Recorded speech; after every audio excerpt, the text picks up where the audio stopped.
If you have never had a chocolate cobbler, this is your sign to make it. It is a gooey chocolate pudding underneath a cobbler topping. I am telling you, if you love chocolate, this is your dessert. It is irresistible. Let me show you how to make it. I'm gonna start by preheating the oven to 350 and dropping a 1/4 cup of butter into an 8-inch square baking dish. I'll just pop it into the oven to melt while I mix up the batter. To mix up the batter, I'll combine flour, baking powder, salt, 3/4 cup of sugar, and 2 tablespoons of cocoa powder. Then I'll pour in the milk and the vanilla and whisk until it's smooth. In a separate bowl, I'll stir together a cup of sugar and a 1/4 cup of cocoa powder.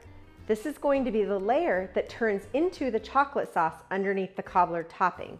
Now that the butter has melted, we'll pull the baking dish out of the oven. Pour the batter right over the butter and do not stir it. We'll sprinkle the sugar and cocoa mixture evenly over the top of the batter. Still, do not stir.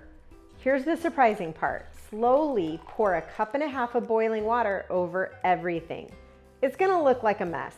This is exactly how you want it to look. The water sinks to the bottom and turns into chocolate sauce while the batter rises and bakes into a cake layer on top. I made this on a whim the first time, having only made fruit cobblers before. One bite in and the whole family was hooked. I'm gonna put this back in the oven for about 30 minutes, just until the top is set, but it should still have plenty of jiggle underneath. After 30 minutes, I can pull it from the oven and we're gonna let it cool for 15 minutes before serving. This is very much a bowl dessert, not a pretty plate. You wanna make sure and get a bit of that cobbler topping along with some saucy pudding in each bite. And you know what? You won't go wrong with a scoop of ice cream on top.